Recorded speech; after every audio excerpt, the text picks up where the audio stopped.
हमारे खास प्रोग्राम क्या कहते हैं नरेंद्र मोदी में आज आपको सुनवाएंगे पीएम मोदी का वो ऐतिहासिक भाषण जो उन्होंने 20 जून 2022 को मैसूर में दिया। अपने भाषण में प्रधानमंत्री ने कहा कि शिक्षा के क्षेत्र में आज राष्ट्रीय शिक्षा नीति का उदाहरण हमारे सामने है। शिक्षा हमारे भारत के लिए सहज स्वभाव रही है और इसी सहजता के साथ हमारी नई पीढ़ी को आगे बढ़ने का अवसर मिलना चाहिए। इस आध्यात्मिक अवसर पर मैं श्री सुत्तूर मठ के संतों, आचार्यों और मनीषियों को इस मठ की महान परंपरा, उसके प्रयासों को नमन करता हूं। विशेष रूप से मैं आदि जगत गुरु शिवरात्रि शिवयोगी महास्वामी जी को प्रणाम करता हूं, जिन्होंने इस आध्यात्मिक वटवृक्ष के बीज रोपा था। ज्ञान और अध्यात्म की उस महान परंपरा को आज सुत्तूर मठ के वर्तमान मठाधीश परम पूज्य श्री शिवरात्रि देशिकेंद्र महास्वामी जी के आगे बहुत तेजी से उसको फल फूल रहा है। श्री मंत्र महर्षि जी द्वारा शुरू की गई पाठशाला ने श्री राजेंद्र महास्वामी जी के मार्गदर्शन में इतना विशाल प्रकल्प लिया। भारतीय संस्कृति और संस्कृत शिक्षा के लिए इस पाठशाला के नए भवन का लोकार्पण भी आज हुआ है। मुझे विश्वास है कि अपने इस आधुनिक और भव्य स्वरूप में ये संस्थान भविष्य निर्माण के अपने संकल्पों को उसे और अधिक विस्तार देगा। मैं इस अभिनव प्रयास के लिए आप सभी को सर झुका करके अभिनंदन भी करता हूं, अनेक अनेक शुभकामनाएं भी देता हूं। साथियों, आज मुझे श्री सिद्धेश्वर स्वामी जी द्वारा नारद भक्ति सूत्र, शिव सूत्र और पतंजलि योग सूत्र पर अनेक भाष्यों के लोकार्पण का भी अवसर मिला है। पूज्य सिद्धेश्वर स्वामी जी भारत की उस प्राचीन ऋषि परंपरा का प्रतिनिधित्व कर रहे हैं जिसे शास्त्रों में श्रुत परंपरा कहा गया है। श्रुत परंपरा यानी जो सुन लिया उसे मस्तिष्क और हृदय में धारण कर लिया। विश्व योग दिवस के अवसर पर पतंजलि योग सूत्र का भाष्य, नारद भक्ति सूत्र और शिव सूत्र के जरिए भक्ति योग और ज्ञान योग को सहज सुलभ बनाने का यह प्रयास, इसका लाभ न केवल भारत को बल्कि पूरे विश्व को मिलेगा। और मैं आज जब आप सबके बीच में हूं तो मैं कर्नाटक के जो विद्वत जन है उनसे प्रार्थना करूंगा कि दुनिया में समाज विज्ञान पर जो कुछ भी लिखा गया है पिछले 4-5 शताब्दियों में, अगर उसका अध्ययन करेंगे तो इस विषय के जानकार लोग इस बात पर पहुंचेंगे कि नारद सूक्त उससे भी पुराना है और समाज विज्ञान का एक बहुत बड़ा उत्कृष्ट संपुट हमारे पास है। दुनिया के लिए आवश्यक है कि एक बार अध्ययन करें। जो पश्चिम के विचारों को जानते हैं वो कभी नारद सूक्त के माध्यम से दुनिया को देखने का, समाज व्यवस्था को देखने का, मानवीय मूल्यों को देखने का अद्भुत ग्रंथ ये नारद सूक्त है और उसको आज आधुनिक परिभाषा में परिभाषित किया है। समाज की बहुत बड़ी सेवा की है आपने। साथियों, हमारे शास्त्रों में कहा गया है कि ज्ञान के समान पवित्र कुछ भी नहीं है और ज्ञान का कोई विकल्प भी नहीं है। और इसलिए हमारे ऋषियों ने, मनुष्यों ने भारत को उस चेतना के साथ गढ़ा जो ज्ञान से प्रेरित है, विज्ञान से विभूषित है, जो बोध से बढ़ती है और शोध से सशक्त होती है। युग बदले, समय बदला, भारत ने समय के अनेक तूफानों का सामना भी किया, लेकिन जब भारत की चेतना क्षीण हुई तो देश के कोने कोने में संतों ने, ऋषियों ने, मुनियों ने, आचार्यों ने, भगवंतों ने पूरे भारत को मत कर देश की आत्मा को पुनर्जीवित कर दिया। उत्तर में मेरी काशी से लेकर यही पास में नंजरगुड़ दक्षिण काशी तक मंदिरों और मठों की सशक्त संस्थाओं ने गुलामी के लंबे कालखंड में भी भारत के ज्ञान को प्रदीप्त रखा।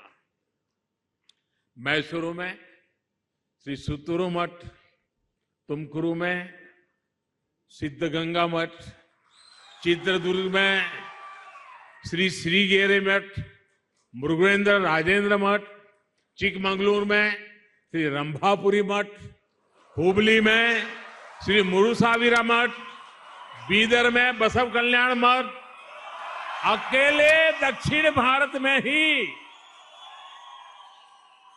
ऐसे कितने ही मठों का केंद्र है जो असंख्य विद्याओं, अनंत विद्याओं को सदियों से सींचते आ रहा है। साथियों, सत्य का अस्तित्व संशोधन पर नहीं, सेवा और त्याग पर टिका होता है। श्री सुतुर मठ और जेएसएस महाविद्यापीठ इसका बड़ा उदाहरण है। श्री शिवरात्रि राजेंद्र महास्वामी जी ने जब समाज सेवा का संकल्प लेकर निशुल्क हॉस्टल खोला था, तब उनके पास क्या संसाधन थे? किराए की इमारत थी, राशन आदि की व्यवस्था के लिए भी जरूरी पैसे नहीं थे। और मैंने सुना था कि एक बार पैसे के अभाव में हॉस्टल की चीजों की सप्लाई रुक गई तो स्वामी जी को लिंगम करडिगे भी बेचना पड़ा था। यानी उन्होंने सेवा के संकल्प को आस्था से भी ऊपर माना। दशकों पहले का वो त्याग आज सिद्धि के रूप में हमारे सामने है। आज जेएसएस महाविद्यापीठ द्वारा देश से 300 से ज्यादा इंस्टीट्यूट्स और 2 यूनिवर्सिटीज देश विदेश में चल रही है। ये संस्थान न केवल भारत के आध्यात्मिक और सांस्कृतिक ब्रांड एम्बेसडर्स है, बल्कि साइंस, आर्ट्स और कॉमर्स के भी उतना ही योगदान दे रहे हैं। सुतुरु मठ गरीब बच्चों की, आदिवासी समाज की और हमारे गांव की जो सेवा कर रहा है, वो भी अपने आप में एक उदाहरण है। साथियों, कर्नाटका, दक्षिण भारत और भारत की बात हो, शिक्षा, समानता और सेवा जैसे विषय हो, तो ये विमर्श भगवान बसवेश्वर के आशीर्वाद से और विस्तारित हो जाते हैं। भगवान बसवेश्वर जी ने हमारे समाज को जो ऊर्जा दी थी, उन्होंने लोकतंत्र, शिक्षा और समानता के जो आदर्श स्थापित किए थे, वो आज भी भारत की बुनियाद में है। मेरा एक बार लंदन में भगवान बसवेश्वर जी के प्रतिमा का लोकार्पण का सौभाग्य मुझे मिला था, और उस समय मैंने कहा था कि एक तरफ मैग्ना कार्टा रखिए और दूसरी तरफ भगवान बसवेश्वर के वचन रखिए, आपको पता चलेगा कि मैग्ना कार्टा के पहले, कितनी सदियों पहले मेरे देश में समाज के प्रति देखने का दृष्टिकोण क्या था, उससे नजर आएगा। साथियों, उन्हीं आदर्शों पर चलते हुए श्री सिद्धगंगा मठ आज 125 से ज्यादा इंस्टीट्यूट चला रहा है। समाज में शिक्षा और अध्यात्म का प्रसार कर रहा है। और मुझे बताया गया है कि सिद्धगंगा मठ के स्कूलों में इस समय करीब 10,000 विद्यार्थी ज्ञान अर्जित कर रहे हैं। भगवान बसवेश्वर की ये प्रेरणा, निस्वार्थ सेवा की ये निष्ठा, यही हमारे भारत की बुनियाद है। जितनी मजबूत ये बुनियाद होगी, उतना ही मजबूत हमारा देश होगा। साथियों, आज जब हम देश की आजादी के 75 साल मना रहे हैं, तो आजादी के अमृत काल का ये कालखंड सबके प्रयास का उत्तम अवसर है। हमारे ऋषियों ने सहकार, सहयोग और सबके प्रयास के इस संकल्प को सहनावतु सहनौ भुनक्तु सह वीर्यम करवावहै जैसी वेद ऋचाओं के रूप में हमें दिया है।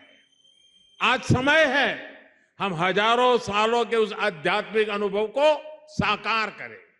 आज समय है कि हम गुलामी के सैकड़ों वर्षों में देखे गए सपनों को साकार करें। इसके लिए हमें अपने प्रयासों को और गति देनी होगी। हमें अपने प्रयासों को राष्ट्र के संकल्पों के से जोड़ना होगा। साथियों, शिक्षा के क्षेत्र में आज राष्ट्रीय शिक्षा नीति का उदाहरण हमारे सामने है। शिक्षा हमारे से भारत के लिए सहज स्वभाव रही है। इसी सहजता के साथ हमारी नई पीढ़ी को आगे बढ़ने का अवसर मिलना चाहिए। इसके लिए स्थानीय भाषाओं में पढ़ाई के विकल्प दिए जा रहे हैं। कन्नड़ा, तमिल, तेलुगु के साथ साथ संस्कृत जैसी भाषाओं को भी प्रमोट किया जा रहा है।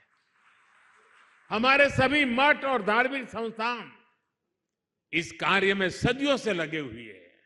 मैसूरू तो ऐसी जगह है जहां से देश का एकमात्र संस्कृत दैनिक अखबार सुधर्मा आज भी प्रकाशित हो रहा है।